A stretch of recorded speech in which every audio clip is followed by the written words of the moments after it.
Today we have a crazy revenge story all about telling an ex that you had a certain disease. We'll get into that in a bit, but first, my ex and roommate tried to poison my dogs. My former roommate, she wasn't just my roommate by the way, she was also my ex-girlfriend, was bat poop crazy. And since a lot of guys are in the habit of calling the women who they're involved with crazy, it's always hard for people to believe me until I tell them about the crazy sick thing that she did. We met at the hospital she worked in. She was a nurse working in the clinical psychology department. At the time, my sister, who had been in an abusive relationship, was battling drug abuse and what we believed to be schizophrenia. So my mother and I had taken her to the clinic to get checked. When we were leaving, I saw my ex, a tall, red-haired nurse. She wasn't the prettiest in the room, but she had an interesting face and looked really pleasant. I remember asking her for directions, but only because I wanted to talk to her. With a sweet smile and voice, she gave me the directions and told me I could always circle back to her desk if I lost my way.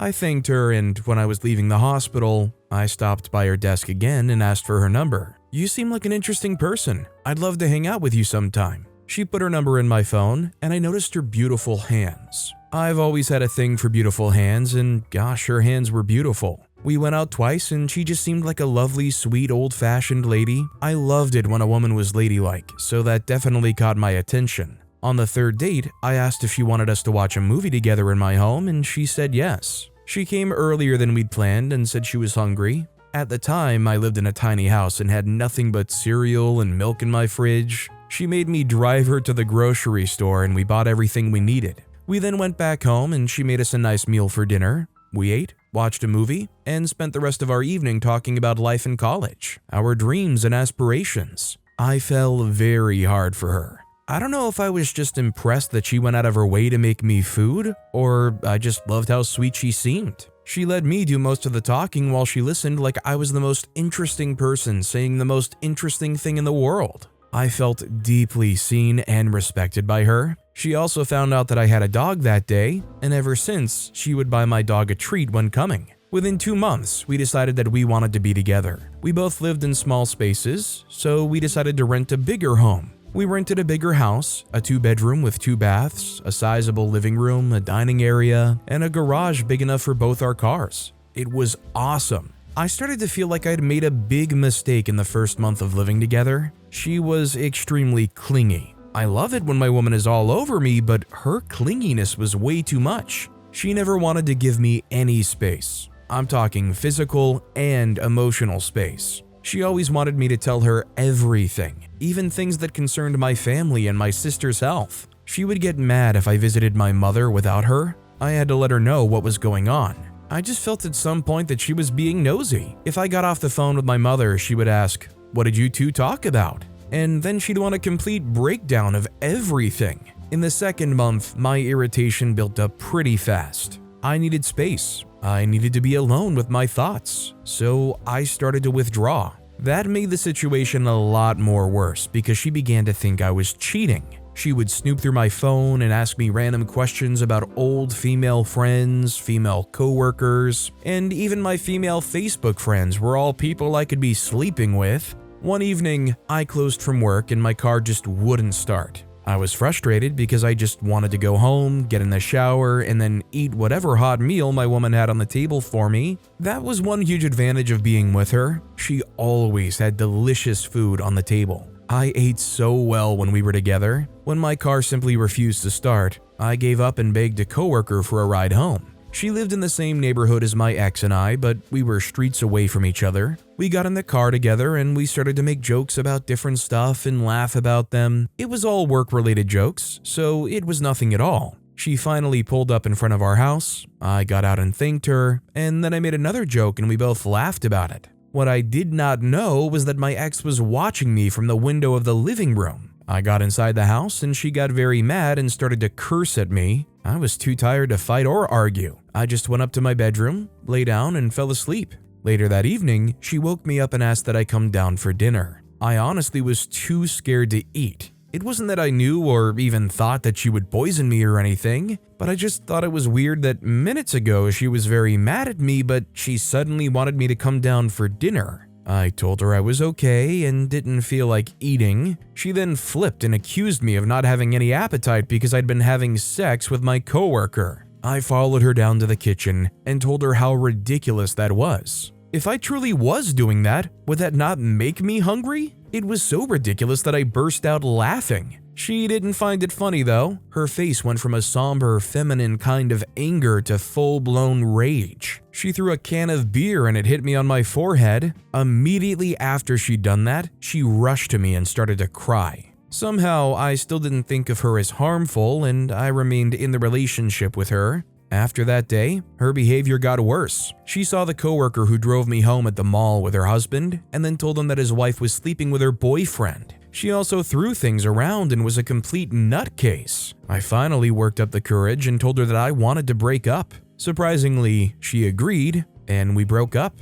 At that time, I had to adopt my sister's dog alongside mine because she finally agreed to be enrolled in a rehabilitation center and I was to take care of the dog. My ex and I decided to remain housemates since we loved where we lived. I moved into the second bedroom with my dogs and we lived peacefully for a week. For the first time in months, I felt peace. For a week, I enjoyed that peace. But the week after, my ex went completely crazy. She brought a man home, which was okay for me since we'd ended our relationship anyway, but it was very obvious that she'd brought him home despite me. The man began living with us. She would make out with him in the kitchen while I was there, and then the craziest thing happened one evening. She tried to perform stuff on him in the kitchen and while I was there. I was going to tell her to tone it down. I eat from that kitchen, but I decided against it because I didn't want her to think I was jealous or still interested in her. When she saw that I was not disturbed by her and her new man, she let him go because he stopped coming around. Later on, she started to complain about my dogs, said they were loud and were always coming into her bedroom. She reported me to the landlord, and since she was the one who applied for tenancy, he told her she could put me out if she wanted, as long as she's got his rent at the end of every month. She could not afford to pay rent by herself, so I stayed. One morning, she asked to talk and tried to get me to sleep with her. Frankly, I was disgusted.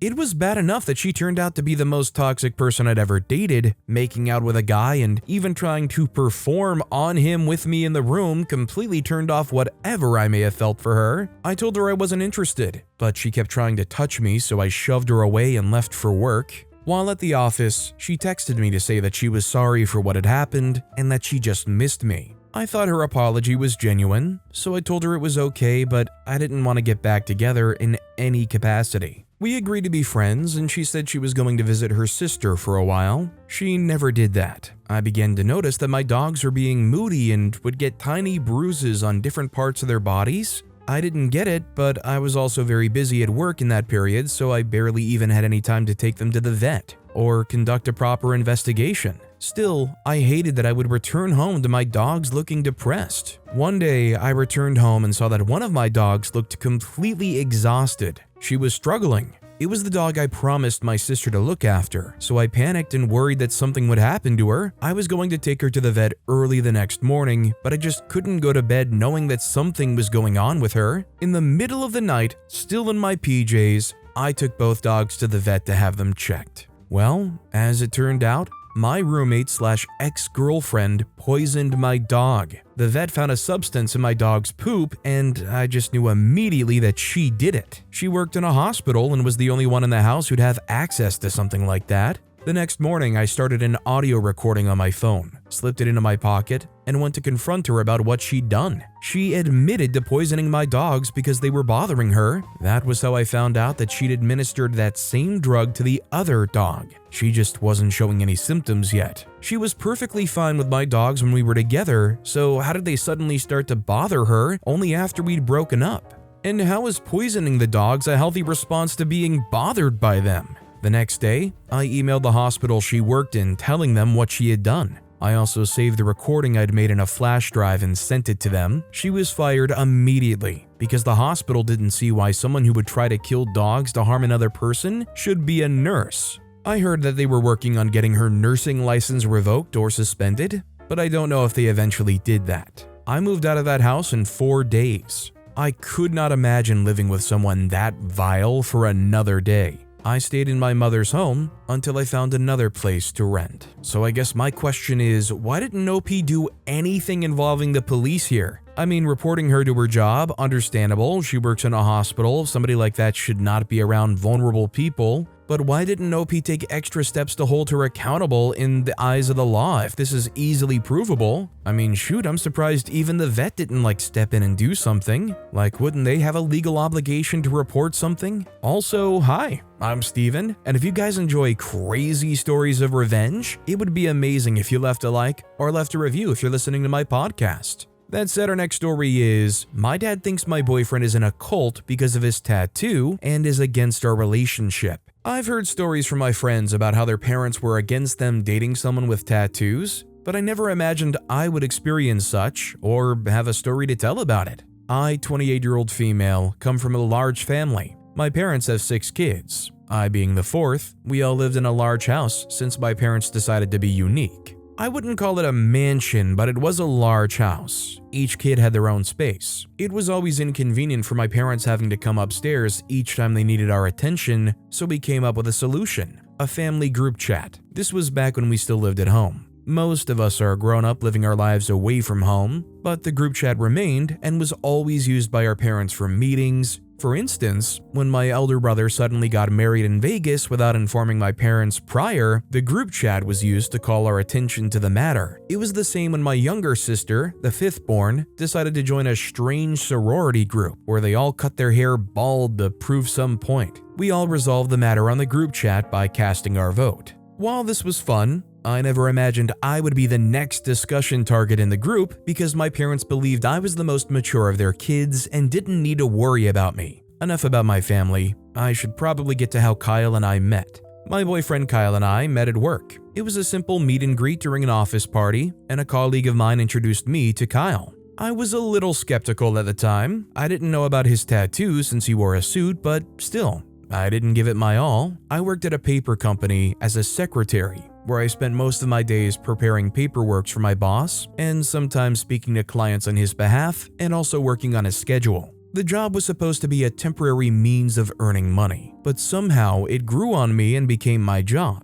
Kyle was one of the major shareholders in the company, and making a move on someone so prestige seemed dangerous, especially since he had connection with my work, and I didn't want to get entangled in a work relationship situation. I politely declined every advance he made and expected him to give up since he was rich and didn't look bad. He didn't. He was persistent and convincing. I had no choice but to give in. It had been such a long time since I'd went on a date. So I agreed to 1 date, which became 2, and 2 became a regular thing. It was clear we were in a relationship even before we made it official to ourselves. We kept our relationship a secret from the workplace, as this could endanger my job and I didn't want to risk getting caught between my relationship and job. Thanksgiving came last year, and I invited Kyle over for dinner at my parents' house. This was a usual thing for my siblings and I every Thanksgiving dinner, so it was always a full house. My eldest sister, the firstborn, and her husband and kids would be around. My elder brother, the secondborn who got married in Vegas, also came around. My third sister, the one before me, was a workaholic lawyer who always had an excuse every year to miss Thanksgivings. While I, my younger sister, the one in college, and my younger brother, the lastborn, were always available.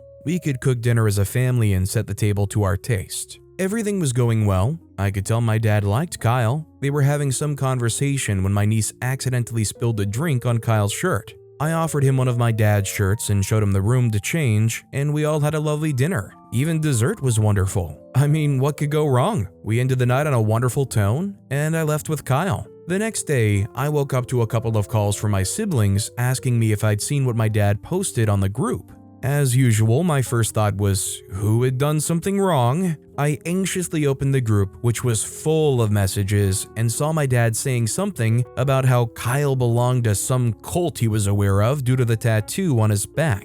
Not only was this ridiculous because Kyle's tattoo wasn't some symbol, just his initials in bold letters tattooed on his back, my dad wasn't seeing things that way. According to my dad's theory, he had come across this symbol when he was trying to find out more about my younger sister's sorority. I tried to assure him it was nothing serious, just his initials, but my dad wasn't having it. He sent pictures to the group and it became an argument. I couldn't even bring myself to tell Kyle because it sounded so absurd. But I did ask him how he got his tattoo, which he explained that he'd got it during a drunken truth or dare game like every typical college kid, and he grew to like it and left it. Later that weekend, I went home to explain to my dad that there was nothing suspicious about the tattoo, just his initials, but all my explanation fell on deaf ears. It was then I realized just how serious this matter was to my dad. I mean, it didn't sound like a big deal to me or any of my siblings. They all liked Kyle, and to be fair, my elder sister, the third-born lawyer, once dated a guy with an arm filled with ink, and my parents had no objections, so I saw no reason why they felt some little initial was something to take overboard.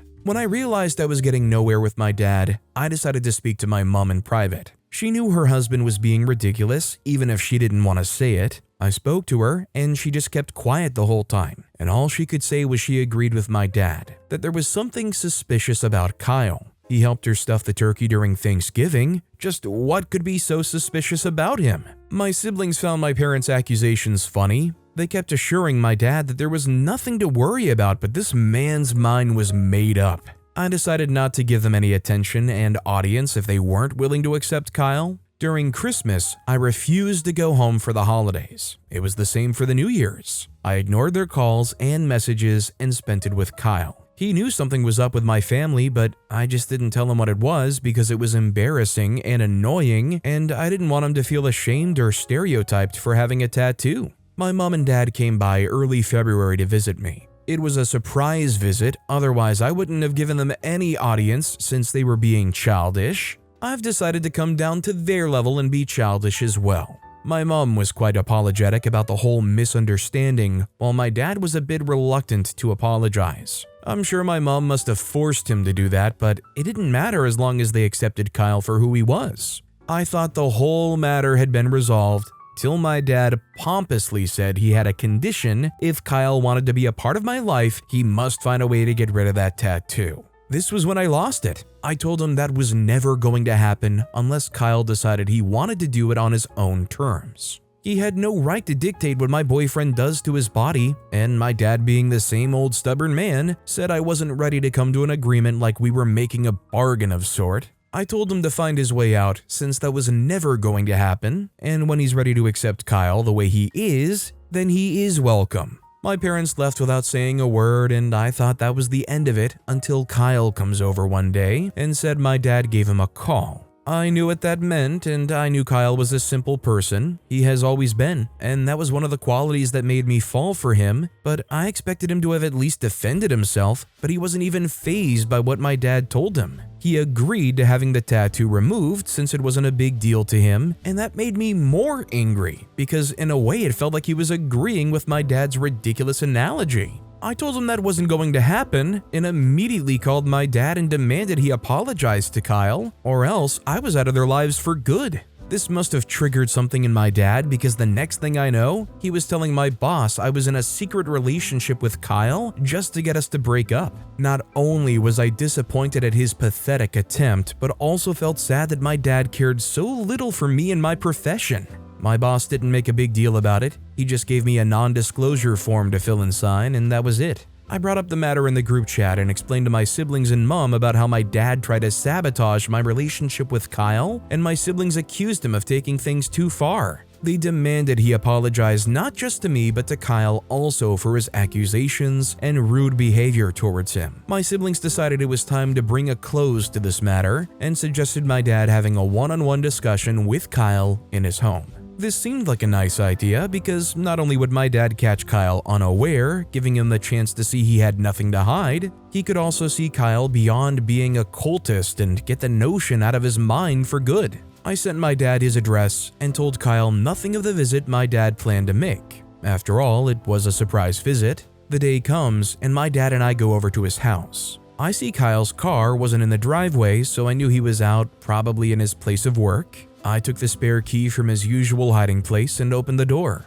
This gave my dad the chance to comb through every nook and cranny of his house. My dad really outdid himself this time, scouring through the whole house only to find nothing. Not too long after this, Kyle gets home to see my dad and I going through his stuff, and he was pissed. He didn't bother to hide his anger this time. Both my dad and I got sent out without Kyle waiting to hear my side of the story. I felt so awful for doing something like that because I knew better. I could have just asked for his permission or given him a heads up, but a part of me wanted to show my dad my boyfriend wasn't the psychotic cult guy he claimed he was. My dad finally gave up on this notion, but Kyle refused to answer any of my calls or my dad's calls. I ran into him last week at work and we talked. I explained my side of the story to him and apologized. He and I made up and got back together. I've also refused to speak to my dad. Just for some reason I'm mad at him and not ready to forgive him. Maybe when I get over my anger towards him, but for now, I haven't been in contact with him and I don't plan on changing that anytime soon. This is almost frustrating how things kind of keep circling around each other from a distance. They finally, although OP did it through incredibly stupid actions, got to a point where the dad is ready to concede, and only then does it blow up and OP goes, "Also, I'm gonna stop talking to my dad." It's almost like a drama series that has to make sure the plot can sustain another season, so things perfectly circle around each other just outside the realm of understanding each other so that it can stay perfectly fractured for even longer. Our next story is playing the herpes prank on my ex. One of the few things I've learned in life is when someone keeps suspecting you of doing something, there is usually a higher probability that they are into whatever they keep saying you are onto, like a twisted version of projecting on someone. It's like when we were much younger and tried to feed the fear of someone else to prevent them from seeing us for the scared little cat that we are. Sounds familiar, doesn't it? This revenge story is something of that nature, but at first, like all of the people we projected on when we were younger, I couldn't see or accept it for what it was. My name's Colin. I guess you could say I'm your typical hardworking guy in his mid-20s. There's really nothing too special about me, except that I knew how to do my job and didn't slack like the others. I just got promoted at work, which was a big deal for me. I poured everything into that job, so it felt good to be recognized, but to be honest, my personal life was a mess, thanks to my girlfriend, Candy. Candy, but with an I, because that was how she liked to be called. Candy was something else. Stunningly beautiful, smart, but man, could she be suspicious and manipulative. She had this way of turning every argument into something that made me feel like the bad guy. She kept accusing me of cheating, which was ironic because I was always faithful to her. Her constant accusations made our relationship toxic, but I stayed. I kept hoping she would change, that she would realize I wasn't the enemy. But it wasn't just about Candy and the way she acted. There was Arthur. He was a mutual friend, charming and always around when Candy needed someone to talk to. I never trusted him. He had this way of getting close to Candy, offering her a shoulder to cry on whenever we fought. People said he was just a harmless flirt, but I knew better. I suspected there was more to his intentions, and it turned out I was right. It all started at a mutual friend's birthday party. Candy and I had been together for a year by then, and things were still pretty good between us. We were enjoying the music and mingling with friends when our host introduced us to Arthur. He was charming right from the start, and I seemed to like him immediately because of the easygoing aura that radiated around him.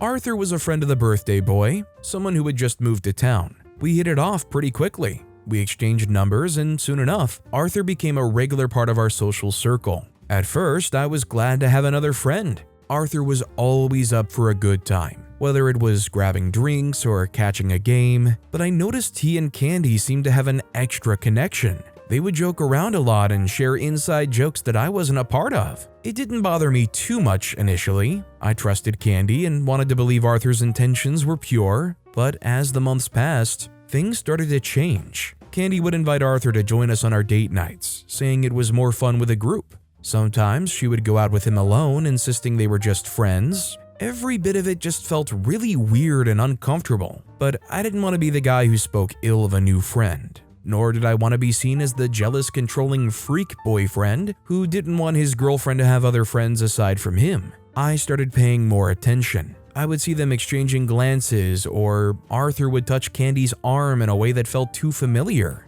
Regardless of what I thought, I chose to not be a jerk about it. Turns out that was the greatest mistake I made in that relationship, just before the mistake of letting Arthur into our space. The breakup was brutal. I knew it was coming, but it was still brutal. A crush to my heart. That evening, I got home late from work after a particularly tasking day. It was the day before I was told I got the promotion and was being transferred to another location of the company. As soon as I walked through the door, Candy was waiting for me. Immediately, I saw the look on her face. I could tell that there was bound to be trouble that night. "Where have you been?" she demanded. "At work, Candy. I told you I had to stay late for a project," I replied, trying to keep my voice calm. I tried to be reasonable despite the fact that I had a long day and was in no mood to go through the whole back and forth I knew she was headed for that evening.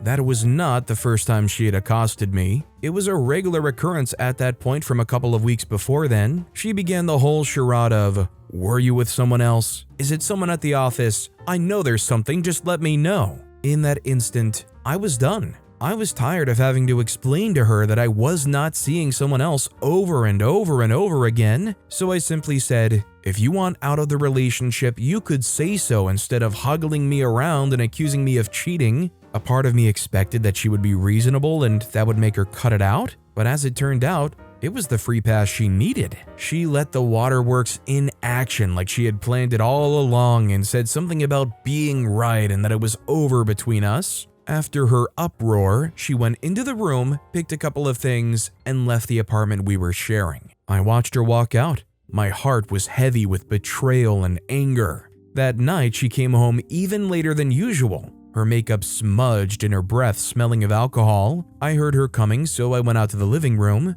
"Where were you?" I asked, my voice shaking with anger. "Out with friends," she said dismissively. "With Arthur?" I pressed. "So what if I was? At least he listens to me," she snapped. And that was it. She confirmed everything I knew was going on before. It was just a ploy to get me where she wanted, and I was too stupid to see the whole thing for what it was. Within the next couple of days, she moved out completely from our apartment. It was like she had everything planned out for a long time and was merely waiting for it to play out. I don't know which one hurt the most, watching her move out of our home or how fast she was able to do it. Regardless of the promotion I received the day after the breakup, I felt somewhat kind of empty. I was scheduled to leave town in 2 months, and those 2 months were the greatest heck I experienced in a while. The public displays of affection were hard to miss. They would hold hands while walking down the street, share intimate glances, and laugh together like they didn't have a care in the world. It was painful to watch. Candy seemed so happy with Arthur, which made me question everything about our relationship. Had she ever really cared for me? Or was Arthur always in the background waiting for his chance? Candy didn't waste any time flaunting her new relationship on social media either. Her Instagram was filled with photos of her and Arthur at various places, cozy cafes, scenic parks, and even some of the same spots we used to visit. Each post felt like a deliberate stab, as if she wanted to erase any trace of what we had and replace it with her new life with Arthur. She had deleted them from the media and kept trying to delete them from memory too. As the days passed, the pain and unanswered questions turned into anger. I couldn't believe I'd let Candy and Arthur make a fool out of me. I needed to do something to make them feel a fraction of the pain they had caused me. The weeks I was given to pack up to start my life somewhere across the world, our other mutual friends started checking in on me, wondering what happened, and expressing their shock that she moved on quickly. Of course, some sided with her, either out of loyalty or because they bought into her narrative that I was the untrustworthy one. It was a lonely time, filled with self-doubt and anger, but I couldn't hold back forever. One night I ran into Arthur at a local bar. Fueled by a mix of alcohol and pent-up frustration, I confronted him. "How long has this been going on?" I demanded. Arthur smirked, clearly unbothered by my anger. "Doesn't matter, Colin. She's with me now. Maybe if you'd been a better boyfriend, things would have turned out differently." His words cut deep, but they also fueled my resolve to move on and focus on my own life. Seeing Candy with Arthur was the final push I needed to leave the past behind and start anew, and my promotion was the best way to leave and start afresh. I packed my things and moved into a small apartment close to my new office. The place wasn't much, but it was mine, and it was far from all the memories I had and wanted to get rid of my relationship with Candy and the aftermath of the breakup. My first few weeks of the new job were intense. I threw myself into work, immersing myself in challenging projects and learning the ropes. My colleagues were welcoming, and slowly I began to form new friendships. The busy schedule and new environment helped distract me from the bitterness of my past. But it did not leave out the gnawing sensation of betrayal that I felt about the whole drama. I tried to move on by throwing myself into work and trying to forget about her, but it wasn't easy. At every given chance, I remembered something she had said or things she liked or made reference to. It seemed stupid, but at that point I was getting consumed by the memories, and the more I thought about it, the more I considered it unfair to be the only one scarred by our relationship. Then a plan came together in the most unexpected way I could have imagined. One night, I was sitting alone in my apartment scrolling through social media. That's when I saw a picture of Candy and Arthur looking happier than ever. They were at a restaurant, the same one Candy and I used to frequent. My blood boiled over and it reached a boiling point. She needed to feel pain and hurt too. That's when an idea hit me. A plan so simple yet so devastating. I remembered a rumor I'd heard about a guy who got back at his cheating ex by making her think she'd contracted an STD. It was cruel, but at that moment, it felt justified. I took out my phone and composed a voicemail without thinking twice. You might want to get checked. Turns out I have herpes. I hesitated for a second, wondering if I was going too far. But the image of Candy and Arthur's happy faces pushed me forward. I sent the message and then immediately deactivated the phone line, ensuring she wouldn't be able to contact me. It was a low blow, but I wanted her to experience the paranoia, the fear, and the doubt that she had made me endure. I made sure I blocked every avenue she could use to get to me before she went for a checkup to confirm the false diagnosis I had given her, and I never looked back. So let's be clear, as far as lying about contracting an STD, it could be a lot worse than Opie saying herpes. Like, as far as statistics go, I believe, like it said, that more than half of all adults already have it. It's not like Opie was necessarily making them worry that their life would be changed forever by some lifelong disease that they would have to be on medication for forever. But still,